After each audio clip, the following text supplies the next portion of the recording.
السلام علیکم۔ تہجد میں مانگی ہوئی دعا رد ہو جائے یہ تو سراسر ناممکن بات ہے۔ تم اسے منانے کے لیے اپنی نیند قربان کرو اور وہ نہ مانے، یہ ناممکن سی بات ہے۔ تہجد کا سجدہ ہر کسی کو نصیب نہیں ہوتا۔ تہجد لاڈلی عبادت ہے اور اللہ کے لاڈلوں کو ہی نصیب ہوتی ہے۔ فوراً تمہاری سن لیتا تو کیا تم تہجد کا مزہ چکھ پاتے، اس کی محبت کی لذت، قبولیت کی اہمیت جان پاتے؟ وہ چاہتا ہے میرا بندہ رات کی خاموشی میں مجھ سے ہم کلام ہو اور میں سکون سے رات کی خاموشی میں اپنے بندے کو سن سکوں۔ وہ محض اس لیے تمہاری نگاہوں سے راستوں کو اجل کر دیتا ہے تاکہ تم اسے منانے تہجد تک آؤ۔ اگر راستے بند نظر آ رہے ہیں اور قدم تہجد کی طرف جا رہے ہیں تو جان لو تمہارے رب نے تمہیں تہجد کے لیے چن لیا ہے۔ جو شے رگ سے زیادہ قریب ہے اسے پھر در در تلاش کیا کرنا؟ جو تمہارے دلوں میں بستا ہے وہ دلوں کے درد سے بے خبر کیسے ہو سکتا ہے؟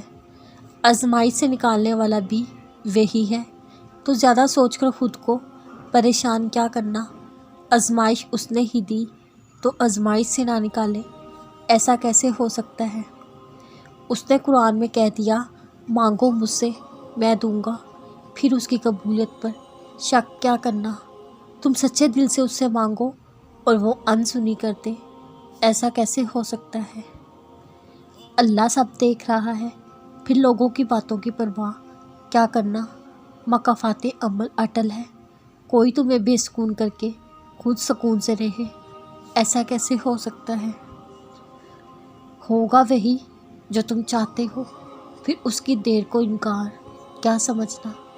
اتنے صبر کے بعد وہ بہترین سے نہ نواز دے، ایسا کیسے ہو سکتا ہے؟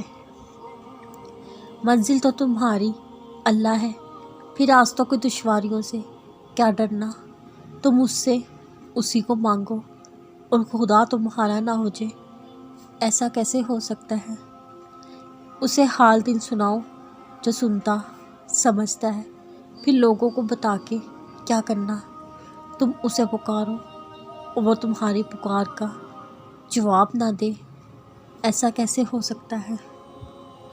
جو ہے وہی بہترین ہے، پھر حاصل کو چھوڑ کر لا حاصل کے پیچھے کیا بھاگنا؟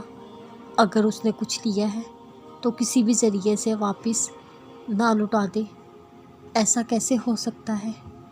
اللہ تمہارے ساتھ ہے، پھر دنیا کے عارضی سہاروں کے پیچھے کیا بھاگنا؟ اس کا ساتھ تمہاری دنیا آخرت نہ سنوار دے تو کہنا